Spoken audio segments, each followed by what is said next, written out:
ప్రభు అయిన యేసుక్రీస్తు నామంలో మీ అందరికీ నా హృదయపూర్వకమైన వందనాలు. ఈరోజు అపోస్తలుడైన పౌలు గారు ఫిలిప్పీలకు రాసిన పత్రిక 4వ అధ్యాయము 6వ వచనంలో ఒక చక్కని మాటను చదువుకొని దాని విషయం కొంత ధ్యానం చేద్దాం. అదేంటో చూద్దాం రండి.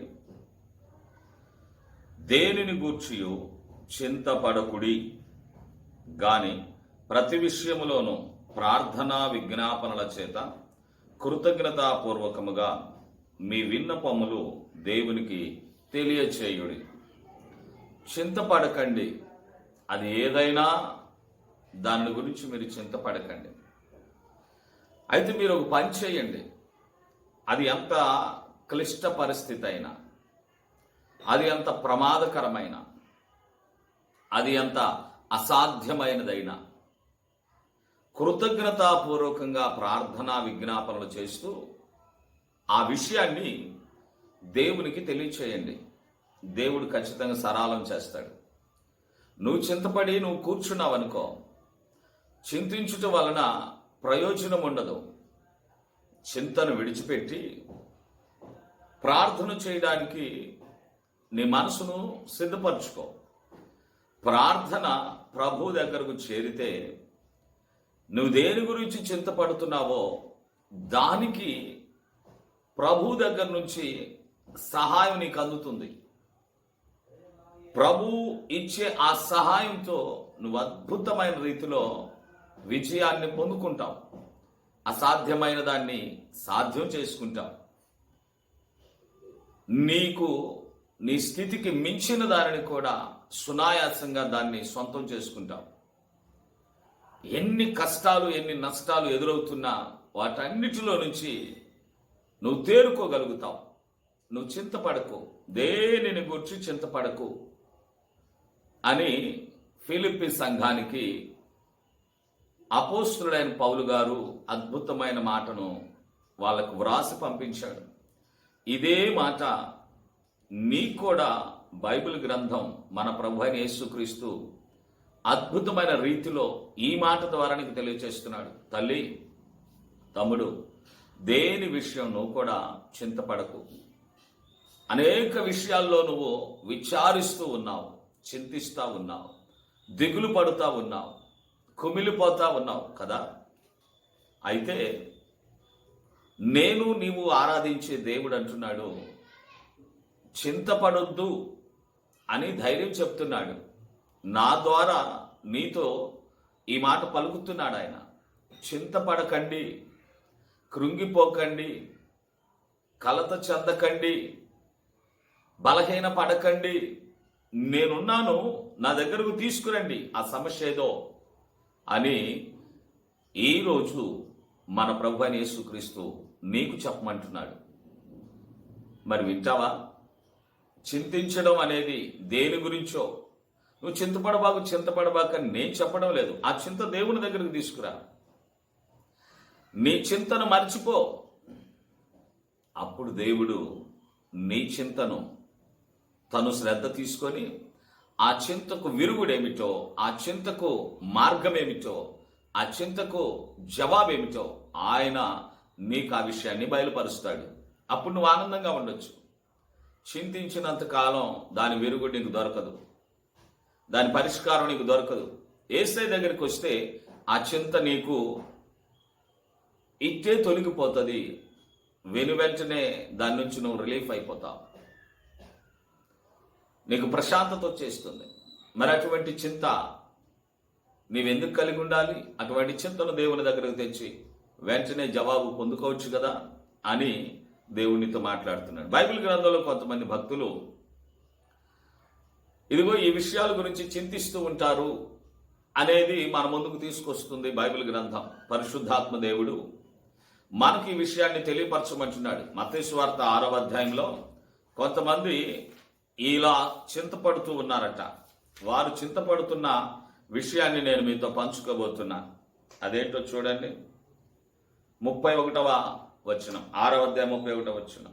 కాబట్టి ఏమి తిందుమో, ఏమి త్రాగుదుమో, ఏమి ధరించుకుందుమో అని చింతపడకుడి అన్యజనులు వీటన్నిటి విషయమై విచారిస్తూ ఉంటారు, విచారపడుతూ ఉంటారు, దుఃఖపడుతూ చింతపడుతూ ఉంటారు.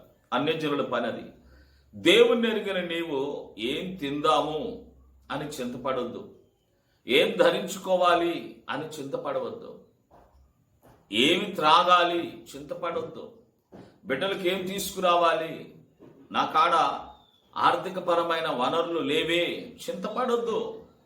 పండుగ రోజుల్లో ఉన్నామే, ప్రజలందరూ సంతోషించే రోజుల్లో ఉన్నామే, ఎలా మా పరిస్థితి గట్టెక్కుతుంది, బిడ్డలకు నేను ఎలా వస్త్రాలు తీసుకురావాలి, మేమెలా వస్త్రాలు కట్టుకోవాలి, వస్త్రాలు తెచ్చుకోవాలి, పిల్లలకు పిండి వంటలు ఎలా వండి పెట్టుకోవాలి, పిల్లలకు మంచి మంచి భోజనం ఎలా సిద్ధపరచుకోవాలి, నా స్థితి బాగోలేదే, ఆర్థికంగా చితికిపోయానే, వెనుకబడిపోయానే. తల్లి, చింతపడకమ్మా, బాధపడకు.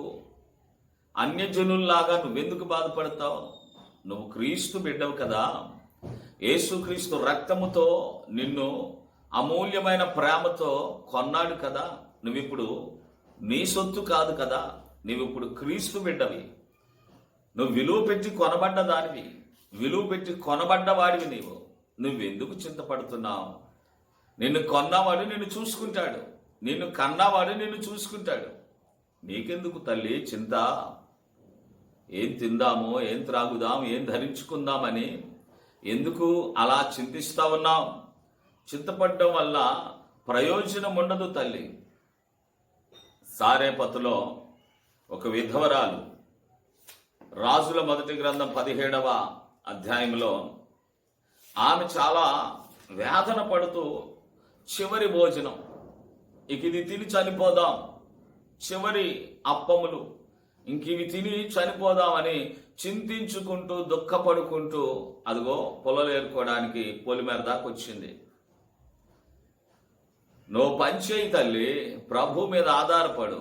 ప్రభు మీద ఆధారపడి, ప్రభువా ఇదే నాకు ఆఖరి భోజనమేమో, ఈ ఆహారం తింటే ఇక నాకు ఆహారం లేదు, నా భవిష్యత్తు, నా బిడ్డ భవిష్యత్తు ఇక మరణానికే కదా, మా పని అయిపోయింది, ఇక మేము భూమి మీద బ్రతకడానికి ఏ దారి లేదు, ఏ ఆధారం లేదు అంటూ ప్రభువును ప్రార్థన చేసుకుంటూ ఆ పొలంలో పొలలేరుకుంటా ఉంది.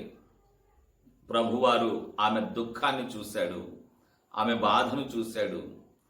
ఆమె ఆకలితో అలమటిస్తున్న, ఆఖరి ఆహారం కొరకు తపన పడుతున్న పరిస్థితిని చూసి దైవజనుణ్ణి ఆ ఇంటి దగ్గరకు, ఆ పొలం దగ్గరకు పంపించాడు. ఆ పొలం దగ్గరకు వచ్చిన దైవజనుడు ఏలియా ఏమంటాడంటే, అమ్మా కాస్త మంచినీళ్ళు ఇస్తావా అని అడిగాడు. సరేనయ్యా తీసుకొస్తానని వెళ్ళింది. వెళ్ళబోతా ఉండగా ఆపాడు. అమ్మా ఆ చేత్తోనే కాస్త ఆకలిగా ఉంది, రొట్టె ముక్క ఏమన్నా ఉంటే తీసుకొస్తావా అన్నాడు. అయ్యో నా పరిస్థితి అంతంత మాత్రం అయ్యా, ఇదిగో ఆఖరి పట్టడి పిండి, అంతే పిండి ఉంది, ఆ పిండితో రొట్టె 2 రొట్టెలు అవుతుందేమో, నాకు ఒకటి బిడ్డకొకటి చేసుకొని తిని, ఇక మాకు ఆధారం లేదు, మాకు అవకాశం లేదు, మాకు మార్గం లేదు, కరువు రోజుల్లో మాకు వచ్చే పరిస్థితి లేదు, ఇక తిని చనిపోదాం అనుకుంటున్నాం దైవజనుడా అని అడిగింది. దైవజనుడు అన్నాడు, మా మొదట నేను చెప్పినట్టు చెయ్యి, వెళ్ళి ఒక అప్పం చేసుకొని తీసుకొని రా అన్నప్పుడు ఆ మాట దైవజనుని మాట, దేవుని మాట అని భావించిందాన్ని. చూద్దామా? రాజుల మొదటి గ్రంథం 17వ అధ్యాయము 13వ వచనం. అప్పుడు ఏలియా ఆమెతో ఇట్లనను, భయపడవద్దు, పోయి నీవు చెప్పినట్లు చేయుము, అయితే అందులో నాకొక చిన్న అప్పము మొదట చేసి నా యొద్దకు తీసుకొని రమ్ము, తరువాత నీకును నీ బిడ్డకును అప్పములు చేసుకొనుమో. బా అమ్మా అంత పిండే ఉందన్నావు కదా, భయపడకో, దేవునికి మహిమ కలుగును గాక. నువ్వు భయపడకు తల్లి, మొదట నేను చెప్పాను కదా నీతో, చెప్పినట్లు చెయ్యి. మొదట నాకు ఒక అప్పం చేసుకొని రా, ఆ తరువాత నీకు నీ బిడ్డకు అప్పములు చేసుకో. నమ్మింది ఆ మాటను. అప్పములు చేసుకోమన్నాడు. అప్పములు చేసుకోమన్నాడంటే అద్భుతాలు జరగబోతున్నాయని విశ్వసించింది. వెళ్ళి మొదట అప్పం చేసి దైవజనుడి దగ్గరకు తెచ్చింది. ఆ తరువాత ఆమె తమ బిడ్డకు అప్పములు తయారు చేయడం ప్రారంభించింది.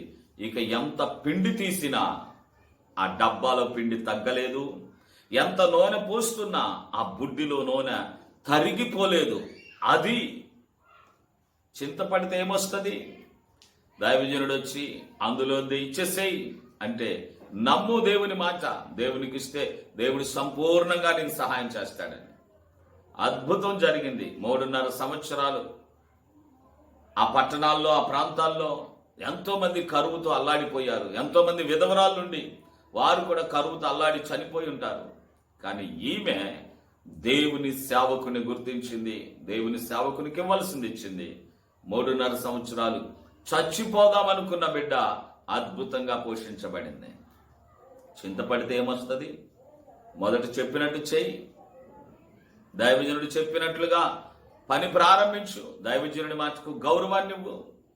దైవజనుని నోటి మాట అంగీకరించు. తప్పకుండా నీకు అద్భుతమైన సహాయం దేవుని దగ్గర నుంచి వస్తుంది. దిగులు పడకు, చింతపడకు. చింతించి ప్రయోజనమేముంటుంది? అందుకే ఏమి తిందుమో, ఏమి త్రాగుదుమో అని చింతపడద్దు. మొట్టమొదట ఆయన నీతిని, ఆయన రాజ్యాన్ని వెతుకో. 32వ వచనం మత్తయి సువార్త 6:32లో. కాబట్టి 33వ వచనం ఇప్పుడు, కాబట్టి మీరు ఆయన రాజ్యమును నీతిని మొదట వెతుకుడి, అప్పుడు అవన్నీ మీకు అనుగ్రహించబడతాయి. అవన్నీ మీకు వచ్చేస్తాయి. తినడానికి తిండి వచ్చేస్తుంది, కట్టుకోవడానికి వస్త్రాలు వచ్చేస్తాయి, ఉండటానికి ఇల్లు వచ్చేస్తుంది, కావలసిన సౌకర్యాలు నీకు అన్ని సమకూర్చబడతాయి. ఎప్పుడు? చింతపడ్డం మానేసి నీ చింత ప్రభువు చూసుకుంటాడని గ్రహించి ఆయనకు ప్రార్థన చేస్తే ఆ ప్రార్థనకు ప్రతిఫలంగా, ఆ విజ్ఞాపనకు ప్రతిఫలంగా నీ పరిస్థితిని అంతా ఆయన చక్కబెట్టి నీ చింతలు తీరుస్తాడు, నీ దుఃఖాన్ని తొలగిస్తాడు, నీ కష్టాలను తొలగిస్తాడు. మొదట ఆయన నీతిని, ఆయన రాజ్యాన్ని వెతికితే అవన్నీ నీకేం కావాలో, ఆ సమయానికి నీకేది అవసరమో అదంతా దేవుడు నీకు ఇచ్చేస్తాడు. ఎంత అద్భుతమైన దేవుడు! ప్రభునందు ప్రియమైన దేవుని బిడ్డలారా, కొంతమంది మరో రకమైన చింతలతో ఉంటారు. కొంతమంది ఇలా ఉన్నారు, ఏం తిందాం, ఏం త్రాగుదాం అని చింతపడతా ఉన్నారు. మరికొంతమంది ఇదో చూడండి, అదే మత్తయి సువార్త 6వ అధ్యాయంలో మరికొంతమంది పరిస్థితి 34వ వచనం, 6వ అధ్యాయము 34వ వచనం చదువుతున్నాను, వినండి. రేపటిని గూర్చి కూడా చింతపడకండి, రేపటి దినము దాని సంగతులను గూర్చి చింతిస్తుంది. ఏనాటికి కీడు ఆనాటికి చాలు. రేపటి దినాన్ని గురించి చింత, రేపటి దినాన్ని గురించి దిగులు, రేపేమి సంభవిస్తుందో. ఈరోజు బాగానే ఉన్నాం, రేపటికి ఎట్లాగా మనకి, రేపటి పరిస్థితులు ఏమిటి? ఈరోజే అంతా దాచుకొని కూర్చుకొని తిని పడేస్తే రేపటికి ఎట్లా? రేపంటే రేపు ఒక్కరోజుకే కాదండి, ఫ్యూచర్కి.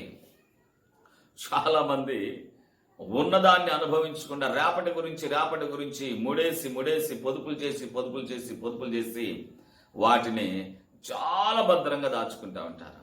రేపటి కొరకు, భవిష్యత్తు కొరకు. మంచిదేనండి, నేను దాచుకోవద్దు అంటలేదు, పొదుపు చెయ్యొద్దు అంటలేదు, పొదుపు చేయటం మంచిది కాదు అని అంటలేదు.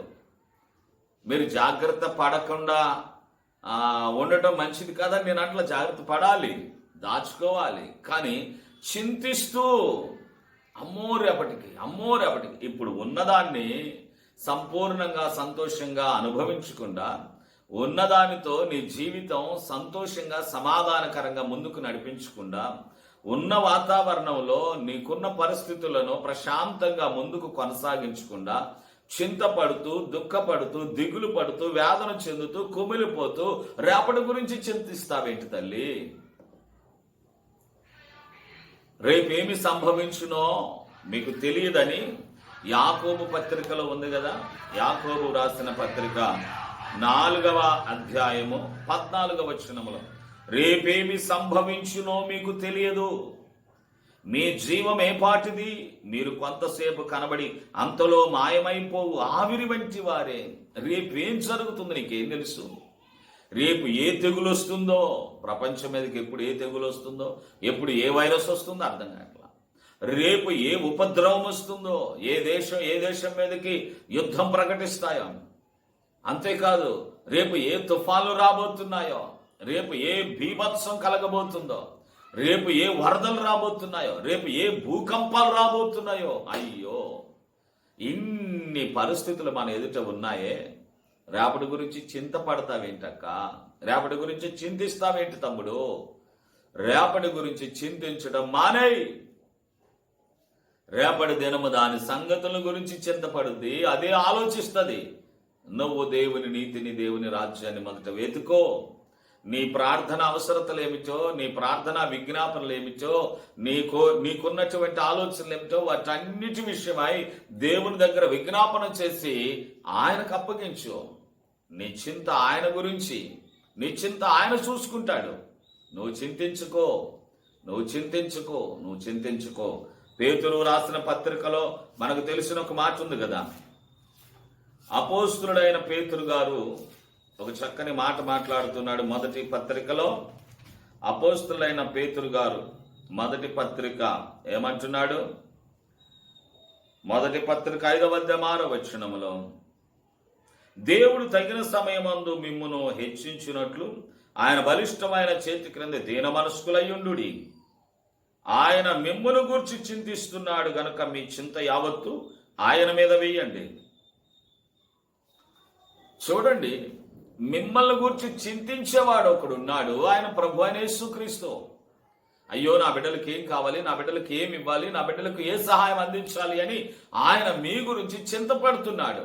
తగిన సమయం వస్తుంది, అప్పుడు నిన్ను హెచ్చిస్తాడు. అప్పటి వరకు ఆయన చేతి క్రింద ఉండు. చింతపడతావెందుకు? ఆయన రెక్కల నీడ క్రింద ఉన్నావు అనే గ్రహింపు నువ్వు కలిగి నీ చింతంతా ఆయన చూసుకుంటున్నాడు అని ఆయన మీద వదిలేస్తాయి. రేపటి దినాన్ని గురించి ఏం జరుగుతుంది నువ్వు చింతించినందువలన ప్రయోజనం ఏముంటుంది? నువ్వు చింతించడం వలన ప్రయోజనం లేదు. తల్లి, తండ్రి, సహోదరి, సహోదరుడా, నువ్వు చింతపడ్డం మానేస్తాయి. నువ్వు చింతించడం వలన మోరెడు ఎత్తు పైకి పెరగాలేవని, మోరెడు తక్కువగా నీ ఎత్తును కృంగదీసుకోలేవని, అంతేకాదు నువ్వు చింతపడ్డం వలన నీ తల వెంట్రుకల్లో ఒకదానినైనా తెలుపుగా గాని నలుపుగా గాని చేసుకోలేవని ప్రభు అయిన యేసుక్రీస్తు తెలియచేస్తా ఉన్నాడు. కాబట్టి ఆలోచించండి, మీరు చింతలు మానేయండి, చింతించడం ఇక నుంచి విడిచిపెట్టండి. కాబట్టి దేవుని బిడ్డలారా, చింతిస్తూ ఉన్నారు.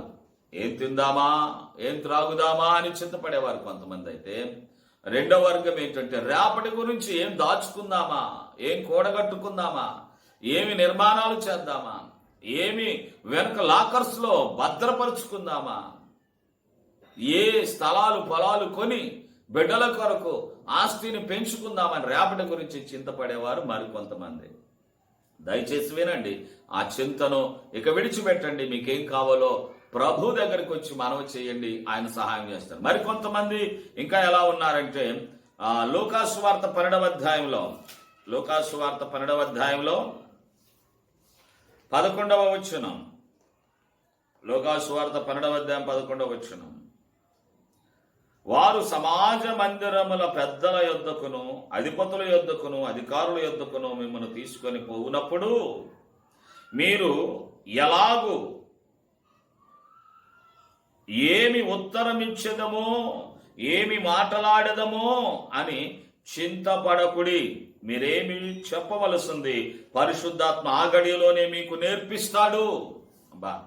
కొంతమంది పట్టబడినప్పుడు, కొంతమంది బంధించబడినప్పుడు, కొంతమంది ఇరుకులో పడిపోయినప్పుడు ఏం మాట్లాడాలి వారితో, ఏం జవాబు ఇవ్వాలి, ఎలా బయటకు రావాలి? అయ్యో ఇరుకున పడిపోయామే, మమ్మల్ని క్రీస్తు నిమిత్తము, క్రీస్తు సువార్త నిమిత్తం మమ్మల్ని పట్టుకున్నారే, క్రీస్తు సువార్త ప్రకటిస్తుంటే మమ్మల్ని పెద్దల దగ్గరకు ఈడ్చుకొని పోతున్నారే, అధికారుల దగ్గరికి ఈడ్చుకొని పోతున్నారే, మత ప్రచారం చేస్తున్నారని మమ్మల్ని భయంకరంగా చిత్రహింసలు చేస్తున్నారే, కొడుతున్నారే, గాయపరుస్తున్నారే, బైబిల్ తగలబెడుతున్నారే. వారితో మేమేం మాట్లాడాలి, ఎలా మాట్లాడాలి?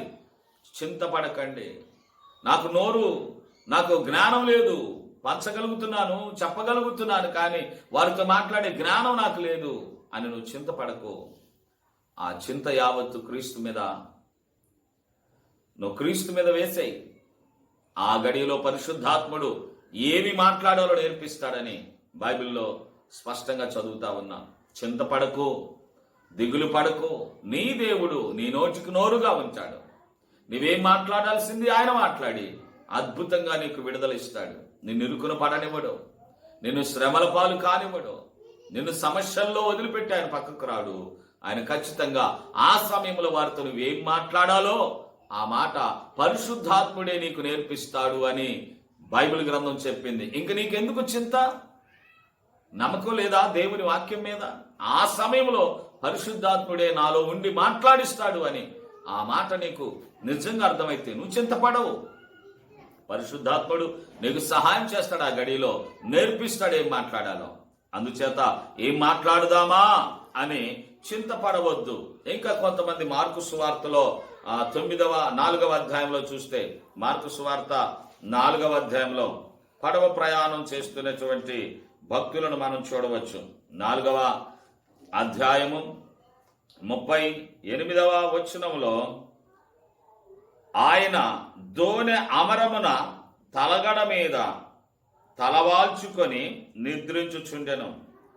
వారాయనను లేపి, బోధకుడా, మేము నశించిపోచున్నాము, నీకు చింత లేదా అని ఆయనతో అనిరి. అందుకు ఆయన లేచి గాలిని గద్దించి నిశ్శబ్దముగా ఓరకుండమని సముద్రంతో చెప్పగా గాలి అణిగి మిక్కిలి నిమ్మలమాయను. అప్పుడు ఆయన, మీరెందుకు భయపడుచున్నారు? మీరింకనూ నమ్మకం లేకుండా ఉన్నారా అని వారితో చెప్పాను. వారు మిక్కిలి భయపడి, ఈయన ఎవరో, గాలియు సముద్రము ఈయనకు లోబడుచున్నవని ఒకరితో ఒకరు చెప్పుకున్నారు. సముద్రం మీద ప్రయాణం చేస్తున్నారు. భయంకరమైన గాలి ఎదురైపోయింది. అయ్యో మా పని అయిపోయింది, తుఫాను వచ్చేసింది, ఈదురుగాలులు వచ్చేస్తాయి, భయంకరమైన వర్షం, పడవను అటు ఇటు అటు ఇటు అటు ఇటు అల్లాడిపోతా ఉన్నారు, చింతపడిపోతా ఉన్నారు. ఇంకా అయిపోయింది మా పని. ఎంత బాధపడుతుంటే నీకు చింత లేదా అని ప్రభువుని లేపారు. ఏంటి ప్రభువా, ప్రశాంతంగా నీకు నిద్ర ఎలా వస్తుంది? మేమెంత బాధపడుతున్నాం, ఎంత భయపడుతున్నాం, ఎంత కలవరపడుతున్నాం, ఎంత చింత పడుతున్నాం, కనీసం చింత లేకుండా పడుకున్నావేంటి ప్రభు? నువ్వు లేయా, నశించిపోతున్నా, కొంచెమన్నా చింత లేదేంటి నీకు అని ప్రభువుని అడిగారు. అప్పుడు ప్రభువారు, మీకు ఇంకా నమ్మకం రాలేదు కదా, మీరు ఇంకా నమ్మలేకపోతున్నారు కదా అని చెప్పేసి గాలిని గద్దించాడు, సముద్ర పలలను గద్దించాడు, తుఫానును గద్దించాడు. వెనక్కి వెంటనే గాలి వెనక్కి తుఫాను ఆగిపోయింది. సముద్ర పలలో నిమ్మలమైపో అంటే అయిపోయాయి, నిమ్మలంగా మారిపోయాయి. మీకు ఇంకా నమ్మకం రాలేదా?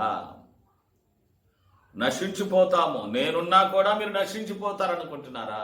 నేను వచ్చింది నశించిన దానిని వెదకి రక్షించడానికి కదా, రక్షించేవాడినే గాని నశింప చేసేవాడిని కాదు కదా. మీరు ఎందుకని ఇంకా అల్ప విశ్వాసంతో ఉన్నారు? ఎందుకు మీరు భయపడుతున్నారు? ఎందుకు మీరు చింతిస్తున్నారు? నశించిపోతామని అంటూ దేవుడు వారిని పలకరించాడు, హెచ్చరించాడు.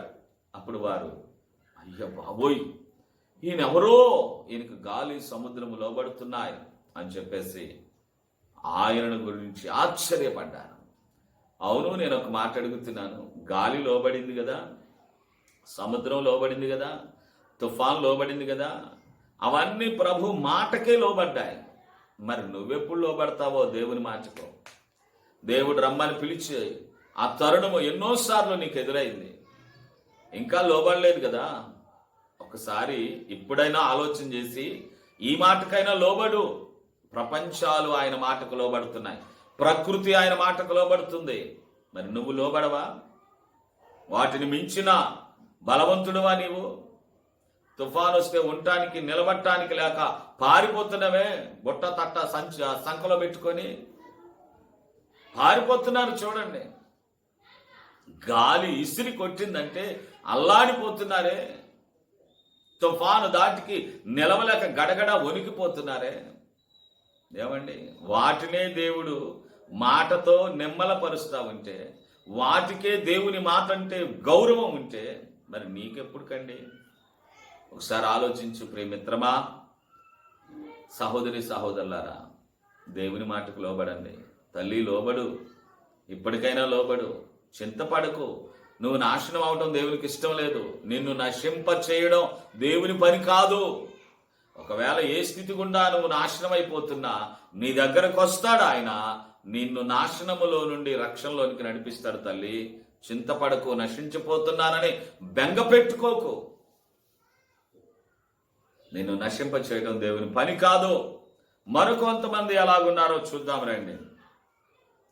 చూడండి, లోకాసువార్త 10వ అధ్యాయము 40వ వచనం. లోకాసువార్త 10వ అధ్యాయము 40వ వచనంలో